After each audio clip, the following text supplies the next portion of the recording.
मैं हर दिन देख रहा हूं कि दुनिया में ये बड़े पैमाने पर हो रहा है, हमारे अपने लोगों के बीच भी। तमामों लोग, छोटा प्रतिशत नहीं है, ये लोगों का बड़ा प्रतिशत है। वे कुछ करेंगे, कुछ किया जाना है, मान लीजिए कोई काम किया जाना है और वो काम नहीं हुआ। जब काम नहीं हो पाता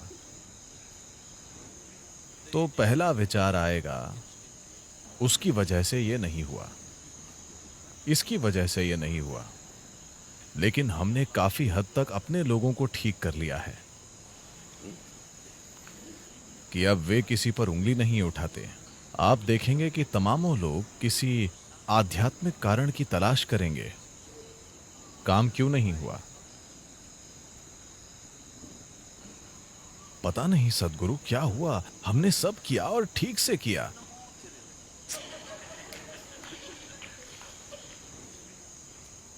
असल में वे मुझे दोष दे रहे हैं। सद्गुरु, आपकी कृपा काम नहीं कर रही है।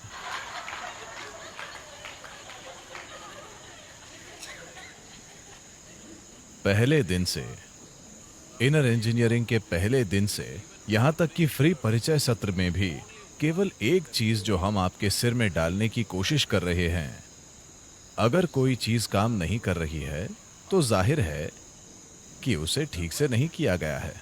हेलो, कोई चीज ठीक से नहीं की गई है।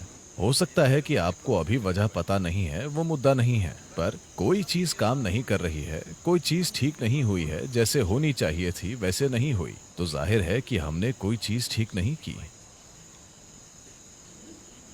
पर लोग आध्यात्मिक समाधान ढूंढते हैं। बहुत सारे लोगों के लिए यही आध्यात्म है। जीवन की सरल चीजों को वे जटिल बना देते हैं और वो आध्यात्म है।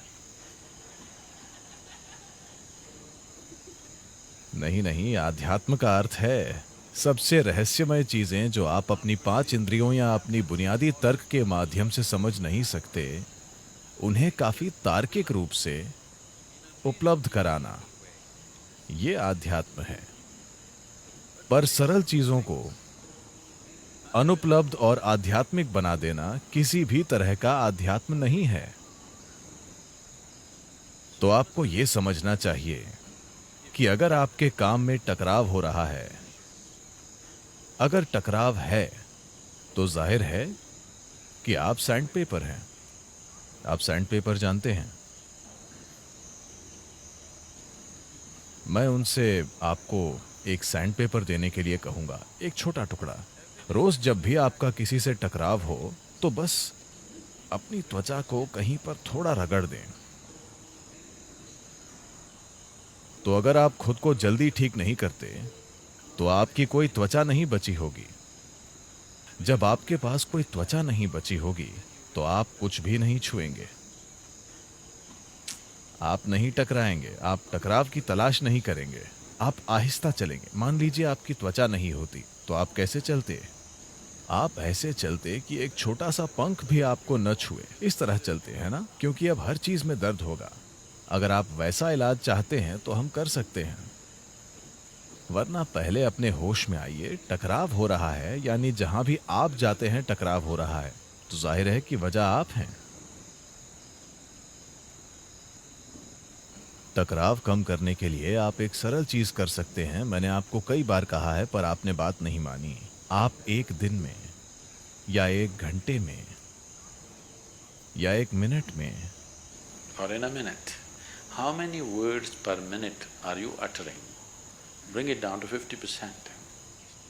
प्रति मिनट जितने शब्द आप बोलते हैं उसे 50% तक नीचे ले आइए। फिर भी वही काम कीजिए, आप देखेंगे कि टकराव काफी कम हो जाएगा, सिर्फ इसलिए कि आप बकबक नहीं कर रहे हैं। हाँ, और हम आपको प्रशिक्षित करने की कोशिश कर रहे हैं।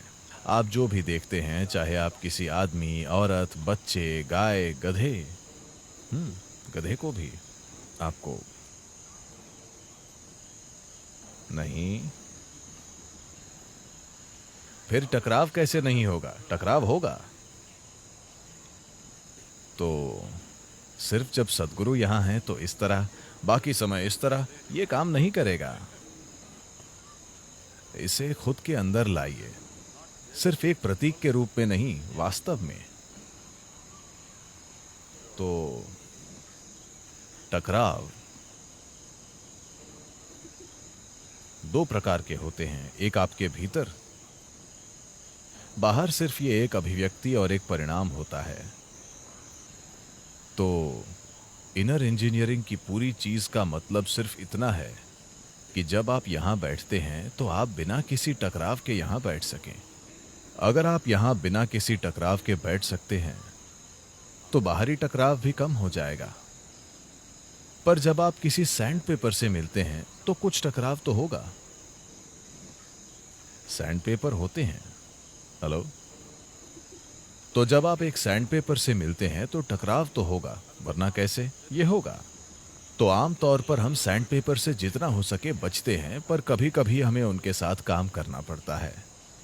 जब हमें सैंड पेपर के साथ काम करना हो तो आपको चतुराई चाहिए होती है। ये चीज आपको सीखनी होगी, वरना ये नहीं आएगा। इसमें कुछ भी आध्यात्मिक नहीं है, ये समाज में चतुराई है। कभी कभी ये काम नहीं करती, पर ये हुनर की बात है। कुछ लोग जो बिल्कुल आध्यात्मिक नहीं होते, वे सैंड पेपर से मिलने पर बहुत चतुराई से काम लेते हैं। आप ऐसे एजेंटों और दूसरे लोगों को देखेंगे जो सरकारी कार्यालयों और राजनीतिक माहौल में काम करते हैं। वे बहुत चिकने होते हैं, इससे फर्क नहीं पड़ता कि दूसरा व्यक्ति कितना अक्खड़ है। ये लोग बस, वे सिर्फ अपना काम निकाल कर चल देते हैं। तो सैंड पेपर के साथ काम करने के लिए हुनर और अनुभव चाहिए। इसमें कुछ आध्यात्मिक नहीं है, ये एक सामाजिक हुनर है। पर आमतौर पर आश्रम में बहुत कम सैंड पेपर हैं। कभी कभी लोग उन पर रेत डाल देते हैं, पर वे झाड़ देते हैं। वे उसे हर समय खुद पर नहीं रखते। कभी कभी वे वैसे होते हैं, वे हर समय वैसे नहीं होते। तो जब वे वैसे होते हैं, जब साही के कांटे खड़े हों, तो आपको थोड़ा दूर रहना चाहिए। जब वो नीचे हों तो आप उनसे बात कर सकते हैं। वो हर समय कांटे खड़े नहीं रखता, उसमें उतनी ताकत नहीं होती। तो आपका टकराव आपको समझना चाहिए, ये सिर्फ आप हैं। मैं क्या करूं, मुझे क्या करना चाहिए, मैं नहीं बताऊंगा। मैं नहीं बताऊंगा। आपको बस इतना ही करना है, हम आपके लिए एक विशेष गधा लाएंगे। आपको उसको पीछे से झुककर प्रणाम करना होगा, सामने से नहीं। सद्गुरु, मैं गया और गधे के खुरों को छुआ। नहीं नहीं, सामने से ये काम नहीं करता है, ये पीछे से ही काम करता है।